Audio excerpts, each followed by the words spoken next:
It's good to see you all. My name is Scott Joggers. I'm one of the pastors here at the church. And this morning I have the pleasure of sitting with Debbie Hamilton. Harry told me right before I stepped up here, he said, just so you know, this is your tryout. So I can promise you that this is not going to be some puff piece. This is going to be a hard-hitting expose on the life of Debbie Hamilton. The reality is this: many of you know our office manager slash secretary slash ruler of the elders, Brenda Matthews. She threatened approximately 7 or 8 years ago to retire. We took the very reasonable approach of chaining her to her desk. We fed her. I mean, it's all okay. But she has informed us that later this year, sometime in November, December-ish, she will, in fact, be retiring as our office manager. She'll still be around here. They'll obviously still be going to church here, and she'll still be involved, I believe, with the administration of KOV. But the day-to-day, she'll be retiring. And so that sent us on a national-level search over state, which is yes. And we actually, I forget the website we went on, but we published it at Indeed.com. We published the job opening, and we had over 60 applications for the job. We interviewed approximately, we then narrowed it from the 60 to the top 10. We interviewed 5 or 6, and the result is Debbie. Good morning. So we wanted to take a moment and introduce you to the person when you call into the office who will be making all the decisions and helping and trying to make the elders look good. So with that said, Debbie, you want to tell us a little bit about yourself? Sure. So as Scott said, my name is Debbie Hamilton, and I have been attending this church since 1990, and so I am thrilled to be able to serve in this capacity in the church office. I am married to the amazing Dave Hamilton. He's in children's ministry this morning. I have 3 children. I have a son who's married and lives in Knoxville.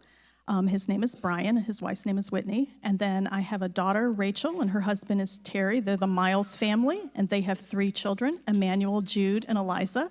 And as you heard them a few weeks ago, they are Wycliffe missionaries in Asia. And then I have a beautiful teenage daughter, Natalie. Yes, Natalie's in the youth group, and yes, she is. If I make mistakes, she lets me know. I love Natalie. 1990, I was in high school. That's good news. So was Debbie. Thanks, Harry. What drew you to this church? Back in 1990, we as a family were looking for a new church home, felt the Lord was calling us to a church home, and this was one of the churches in the area that was very strong on worship and on prayer, and those were things that we felt drawn to. And when we came to a prayer meeting here on a Sunday night, we discovered that there was opportunity not only for us, but for our children. And Rachel was 8, Brian was 11 at the time, and Rachel was given opportunity to pray with the adults.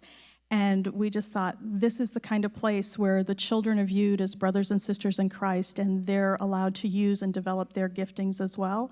And so we just felt this was our home, and we've been here ever since. You know, this is true. It's amazing how you see identity running through. And so that was 1990. And we would still say worship and prayer. Those are 2 of the things that are most important to us as a church body. So I would say this then, this is going to be a weird question, but what keeps you here for, I'm sure it's been perfect 3 or 4 decades, but yes. Why are you still here? Well, the obvious answer is the same as you've given Sunday school, Jesus. And now you have a job. But probably the thing that has caused me to feel rooted and grounded here is the community. That coming here and building friendships through community groups and other activities, that over the years, those friendships deepen, and you go through all of the celebratory things, and you go through all the difficult things of life together, and you uphold each other in prayer, and you just walk out life together and trust God together. And so many of the people sitting in this room are what I consider lifelong friends that God has gifted to me, because we've walked out our lives together before the Lord and labored together for his kingdom. One of the things, I've known Debbie and Rachel and Brian as well for a very long time, and one of the things that I have loved getting to know about you, you guys probably won't know this, but Debbie, as well as Rachel, she speaks 3 languages. By that, I mean she speaks prophetic, she speaks administrative, and she speaks elder. Which means I cannot tell you, she's been in just a few meetings, the number of times someone is talking to me and I'll be looking and thinking and she'll say, Scott, what they're trying to say is, and that happens a lot. And I appreciate that because it's in Rachel too. And it's a unique thing because Debbie has the ability to speak to multiple different types of people and to speak in a language that, oh, that's what you're saying, right? And so I've really seen that. She can get weird and prophetic, which is awesome. And she's very practical and detail-oriented. And then she helps the elders understand what it is we're missing sometimes. So tell us about your background, because we're hiring you, and that's not just because we like you. What is it about you? Tell us a little bit about your background, your job history, if you will. That why do you think we chose you? Okay, to keep this brief, over the last decade until last year when I left that job, I had been in a job that was very diverse. I covered 9 states. I had responsibility for about 300 independent contractors who worked with the company that I was with, which was a commercial bakery that produced the bread that you find on the shelves in the store. And so my job was everything from financial assessments of people wanting to buy and sell those businesses.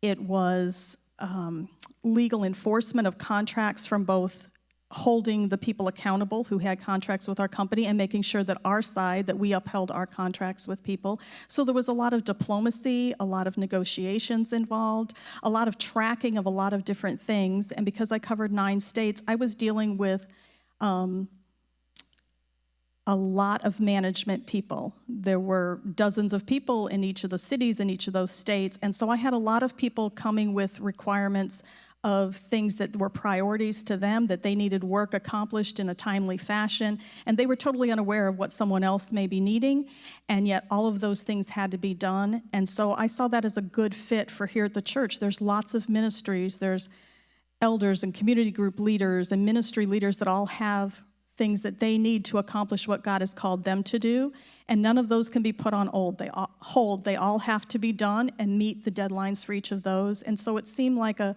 good fit from working with lots of different types of people and getting a lot of different things done, all on the timelines that those people needed.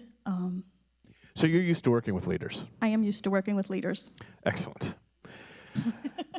I should have just said that. Just between you and me, I think that we can just kind of take over then.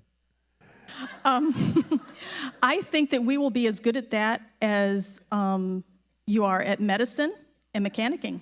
That's excellent, because that's one of my strong suits. That's right. So. We're set. We're set. Ladies and gentlemen, Debbie Hamilton.